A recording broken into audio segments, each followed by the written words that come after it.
की देवी माँ, वाणी में मधुरता तो है। स्वर की देवी माँ, वाणी में मधुरता दो।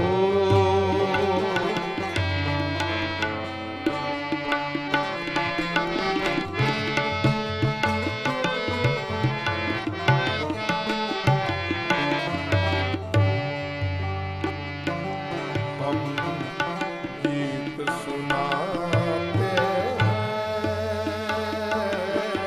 संगीत की शिक्षा दो। हम गीत सुनाते हैं, संगीत की शिक्षा दो। ईश्वर की देवी माँ, वाणी में मधुरता दो।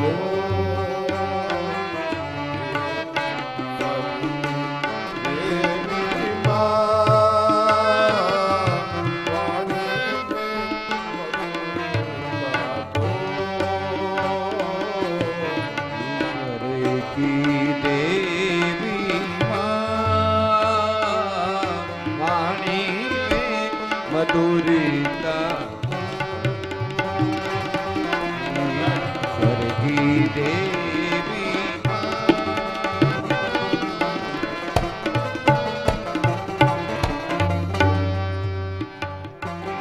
सरगम का ज्ञान नहीं, ना लय का ठिकाना है। सरगम का ज्ञान नहीं, नाने का ठिकाना है। तुम्हें आज सभा में माँ, हमें तरस दिखाना है। तुम्हें आज सभा में माँ, हमें तरस दिखाना है। संगीत समंदर से सुरताल हमें दे दो। संगीत समंदर से सुरताल हमें दे दो। ईश्वर की देवी माँ, वाणी में मधुरता दो। ईश्वर की देवी माँ, वाणी में मधुरता। तो हम महानुभाव श्रीमद् रामचरितमानस के अभी तो पहले श्लोक में ही हम लोग चल रहे हैं। वर्णानामर्थ संगानाम रसानाम छंद सामपि मंगलानाम च कर्तारो वंदे वाणी विनायको।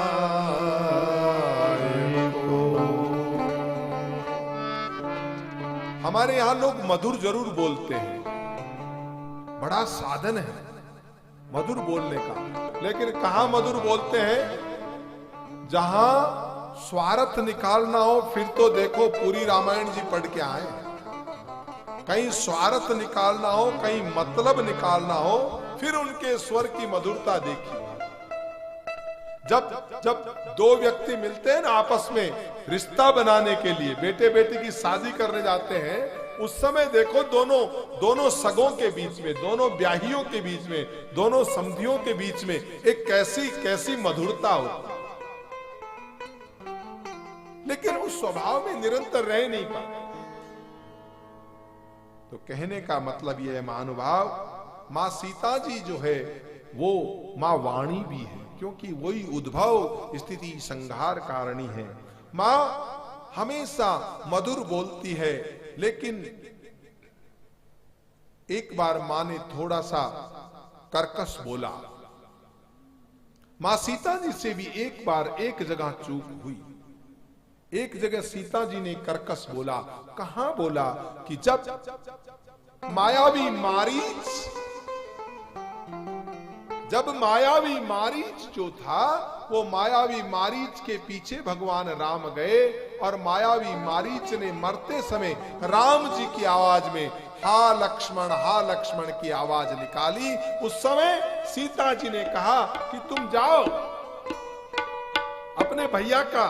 उन्होंने कहा मां इस जगत में किसका सामर्थ्य है, जो भैया श्री राम को। तो उन्होंने कहा मैं कुछ नहीं जानती। उस समय सीता जी ने कुछ कर्कश वचन, कुछ चुभने वाले वचन, ऐसी वाणी लक्ष्मण को बोली और उसका परिणाम आप देखते हैं, सीता जी का हरण हुआ। एक जगह वाणी में चूक हुई और उस चूक का परिणाम भी भुगतना पड़ा। तो इसलिए महाराज, पहला साधन जो है वो वाणी का साधन है। वंदे वाणी विनायको। और दूसरा जो है विनायक है। विनायक का मंगल के दो करतार कहे हैं, एक वाणी, दूसरा विनायक। विनायक माना विशेष नायक। नायक का मतलब होता है स्टार, हीरो, और विनायक का मतलब होता है सुपर स्टार। हीरो और ये सुपर हीरो, स्टार। मैं अगर यूं कहूं कि वाणी के साधन से आपको सुपरस्टार विनायक बनाने तक की यात्रा जो है वो श्रीमद् रामचरितमानस है।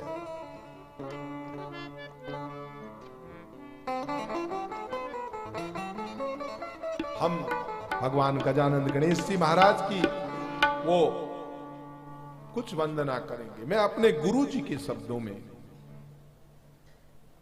बड़ा एक साधु शरीर में इतना संगीत का बोध उनको था।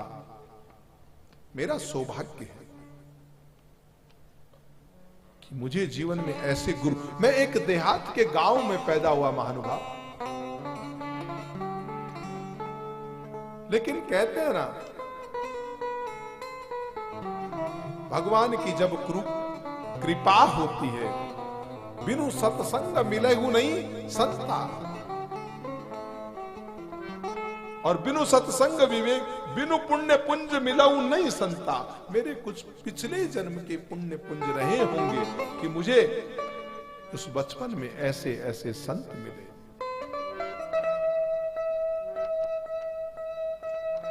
मैं संत दादू दीनदयाल जी महाराज की परंपरा का एक संत, मैं बाबा भगवान दास जी संगीताचार्य।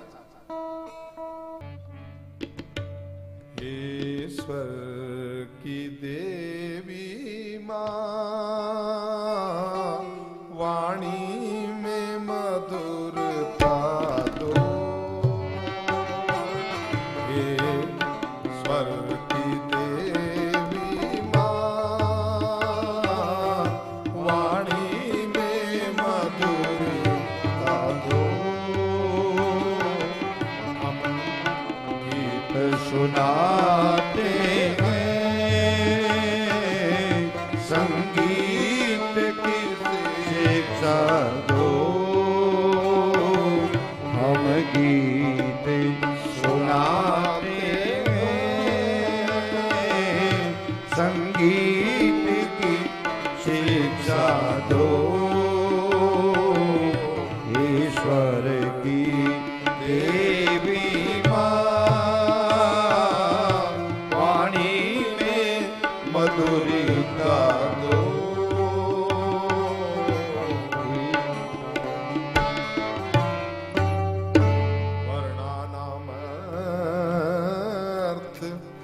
संघानां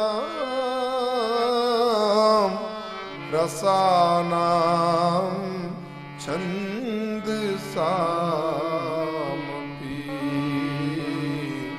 मंगलानां च कर्तारो वंदे वाणी विनायको। तो महानुभाव, हम जो चर्चा कर रहे थे कि वर्ण, नाम, अर्थ, संग और रस, ये सब हमारे बंधन के कारक हैं, और इनकी मुक्ति का कारण अगर कोई है तो मंगला नाम च कर्तारो वंदे वाणी। सबसे पहले हमने मां वाणी की वंदना की है, और अब हम प्रवेश करते हैं भगवान गजानंद गणेश जी महाराज में, और हम उनकी आराधना एक बार कर ले, उससे आगे फिर हम कथा के प्रवाह को बढ़ाएंगे। महाराज गजानंद आओ जी मारी सभा में रंग बरसाओ जी। महाराज गजानंद आओ जी मारी सभा में रंग बरसाओ जी।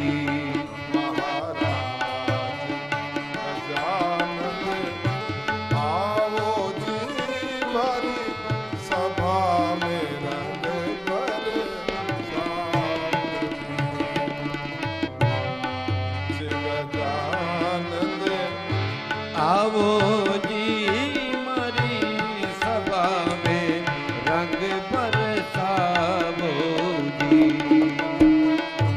आज गजानंद आओ जी मारी सभा में रंग बरसाओ। महाराज गजानंद आओ जी सभा में रंग बरसाओ जी। रणत भंवर से आप पधारो, रणत भंवर से आप पधारो। रिद्धि सिद्धि संग में जाओ, रिद्धि सिद्धि संग में जाओ जी। महाराज गजानंद आओ जी मारी सभा में रंग बरसाओ जी।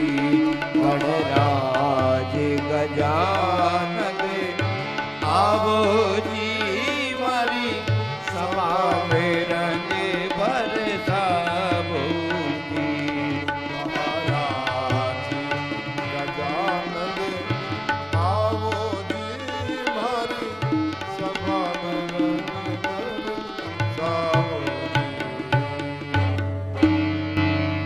महाराज, अब हम जीवन प्रबंधन के सूत्रों की तरफ से बढ़ते हैं। ये यात्रा है वाणी से विनायक बनने की, और वाणी से विनायक बनना है तो वाणी के लिए तो हमने काफी चर्चाएं की कि वाणी कैसे बोले। लेकिन गणेश जी महाराज की वंदना होती, गणराज गजानंद गणेश ये कह सकते थे, लेकिन यहां पे क्या कहा, विनायक। ये वह अक्षर कैसा है, वर्ण से चालू हुआ, शास्त्र का अंत समापन जो है वो वर्ण पे है, मानवा, वर्ण से मानव तक की यात्रा। और मां सरस्वती की वंदना वो भी वाणी, उसमें भी वह अक्षर। और भगवान गजानंद गणेश जी महाराज की वंदना वो भी विनायक से, उसमें भी श्रीमान वह अक्षर। ये प्रबंधन की सूत्र है। मैंने कहा ना, मेरा तुलसी न नास्तिक है न मेरा तुलसी आस्तिक है, बाकी सच्चे मायने में कहूं तो महानुभाव वो तुलसी वास्तविक वाणी से विनायक तक की यात्रा है। तुम्हारा जब विनायक बनना है तो विनायक को, उस गणेश जी महाराज के स्वरूप को जानना बहुत जरूरी है। कैसा कैसा स्वरूप है, ये कल्पना है। मुझे लगता है हमारे बीच में सवाई सिंह जी विराजमान है, जो उनके बुजुर्ग कवि रहे और कवियों से आपका संबंध है, आपका खून में है। यक्ष चारण गंधर्व जहां हम चर्चा करते हैं वंदना में, और हमारे यहां पे देखे तो गुजरात में तो महाराज आप चारणी साहित्य उठा करके देखे तो क्या किस तरह के छंद, किस तरह के छपे, किस तरह के कवित्व, ये सब वाणी का ही कमाल है। और जब वाणी बोलते हैं, और उस समय चारणी साहित्य में तो साजबाज की भी जरूरत नहीं है। ये सब वाणी के खेल हैं। वाणी से विनायक तक की यात्रा, तो हम जाने विनायक कैसा है। मुझे लगता है जब आदि काल के अंदर भाषा का भी आविष्कार नहीं हुआ था, उससे पहले चित्रशैली का आविष्कार हो गया। हम समझे कि गजानन गणेश जी महाराज की मूर्ति, बहुत से कारण हो सकते हैं, लेकिन एक कारण हम शोधार्थियों का माने, वो ये भी कहते हैं कि चित्र बोलते थे। भाषा चित्रों के माध्यम से व्यक्त की जाती थी। जैसे भगवान विष्णु की शांताकारम भुजग शयनम पद्मनाभम सुरेशम, वो चित्र बोलते हैं। काल के ऊपर लेट करके भी वो व्यक्ति निश्चित नारायण में सो रहा है। ऐसे गजानन गणेश जी महाराज को हाथी का मुंह लगाया है। तो ये हाथी का मुंह क्या है? हाथी का मुंह जो है उसके बहुत बहुत बहुत प्रतीक है। हाथी के मुख से हमारा तात्पर्य है कि गजानंद गणेश जी महाराज के हाथी जो हैं तो उनके कान बहुत बड़े बड़े।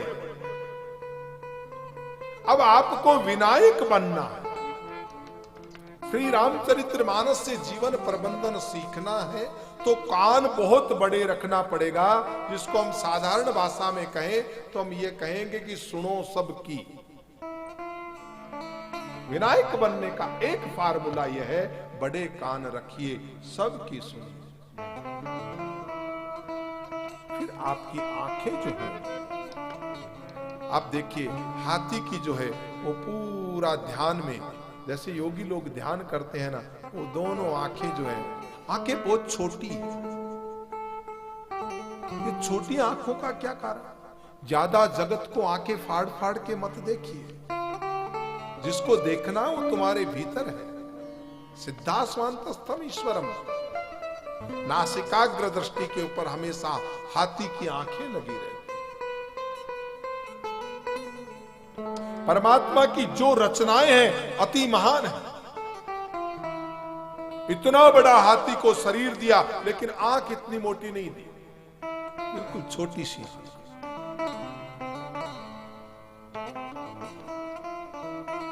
ये उसकी व्यवस्था है। एक बार कोई वैज्ञानिक बोला कि भगवान तेरी व्यवस्था में कई बार है तो तू बहुत अच्छा आर्किटेक्ट है। इतना सुंदर है कि एक अंगूठे में कितनी रेखाएं बना दी, करोड़ों बना दी। किसी का फिंगर जो है वो किसी से मैच नहीं होता। अभी तो आधार कार्ड का जमाना चल रहा है, उसमें कितने 138 करोड़ भारतीय होंगे, लेकिन 138 करोड़ डिजाइनें तो है। ये इतनी छोटी सी जगह में। तब एक वैज्ञानिक कहता है, प्रभु आप आर्किटेक्ट तो बहुत बड़े हैं, लेकिन आपसे भी कहीं चूक हो जाती है। देखो वो एक बरगद के पेड़ के नीचे सो रहा था, वो कह रहा था भगवान देखो इतना बड़ा पेड़ बनाया और उसके फल इतना सा लगाया, छोटा सा। बरगद का जो फल होता है बहुत छोटा सा फल होता है। भगवान इतना बड़ा पेड़ बनाया, फल इतना सा लगाया, और ये बेचारी बेल ये काकड़ी मतीरा, इनकी जो बेल देखो वो स्वयं चल नहीं सकती, स्वयं का सामर्थ्य नहीं है, लेकिन उसके फल इतना बड़ा बड़ा लगा। तो आपसे भी प्रभु कहीं कहीं चूक हो जाती है। ऐसा विचार कर ही रहा था कि ऊपर से एक तोते ने चोंच मारी और वो जो बड़का जो फल था ना, वो आकर के आर्किटेक्ट साहब की आंख के ऊपर गिरा और आंख सूज करके वो कहे, परमात्मा तू जो करता है वो सही करता है। ये तो अच्छा था कि ये फल छोटा लगाया, अगर इसकी जगह ये तरबूज तूने ऊपर लगा दिया होता तो अभी तो मेरा कचुम्बर। वो जो करता है सब सही करता है, हम समझ नहीं पाए, ये तो हमारा कसूर है, ये मेरी नजर का कसूर है साहब। तो हम गजानंद गणेश जी महाराज की चर्चा कर रहे हैं। गणेश जी का कैसा जीवन है, एक जीवन प्रबंधन सिखाता है गणेश जी महाराज। बहुत सुनो, कम देखो।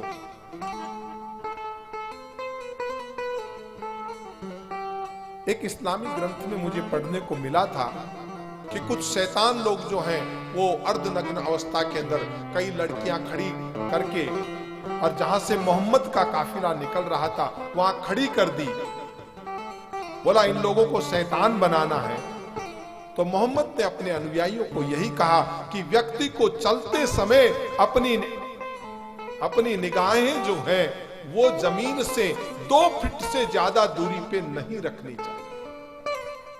चलते समय व्यक्ति को अपनी निगाहें 2 फीट 3 फीट, अगर इतना देखने से काम चलता तो इतना क्यों देखते। और अगर महान सोचना है तो ये आंखें फाड़ फाड़ के देखना बंद करना। गजानंद गणेश जी महाराज की दृष्टि जो है वो हमेशा नासिकाग्र रहती है, और सच्चे योगी की दृष्टि भी आप जब देखेंगे तो नासिकाग्र है। हनुमान जी महाराज की दृष्टि भी आप देखेंगे तो अर्ध मुदित नेत्रों में नासिकाग्र दृष्टि है। ये साधना की अवस्थाएं हैं जो प्रदर्शित करती हैं। तो महाराज ज्यादा सुने, कम देखें, और फिर आगे सूंड लगा दी। अब ये सूंड क्या है? सुने बहुत ज्यादा लेकिन बोले बहुत कम। मास्क, अभी कोरोना में मास्क है ना, वो उसी तरह से वो सूंड लगा रखी है। वो सूंड का मतलब है बोले कम। और गजानंद गणेश जी महाराज की जो पेट बनाया है वो पेट इतना बनाया है, सुनो पूरी, लेकिन पचाने की क्षमता होनी चाहिए। उस पेट में सब कुछ समा जाता है, सब कुछ पचा जाता है, लेकिन हमारे यहाँ तो ऐसी बीमारी है, अगर थोड़ी सी कोई बात घटना सुन लो ना, उसको जब तक वापस नहीं कहें तब तक आफरा चढ़ जाता है, बदहजमी हो जाता है। तो वाणी से विनायक तक की यात्रा हम लोग जारी रखेंगे। इससे पहले कि हम इस कथा के प्रवाह में आगे बढ़े, हम कुछ समय के लिए हरि नाम संकीर्तन जो वाणी से संबंधित है। हे स्वर की देवी मां, वाणी में मधुरता,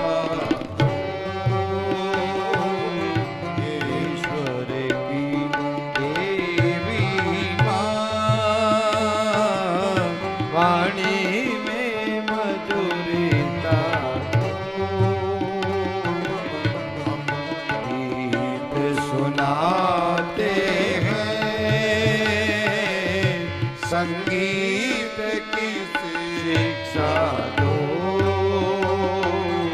हम गीत सुनाते हैं, संगीत की शिक्षा दो। हरे राम हरे राम हरे राम हरे राम हरे राम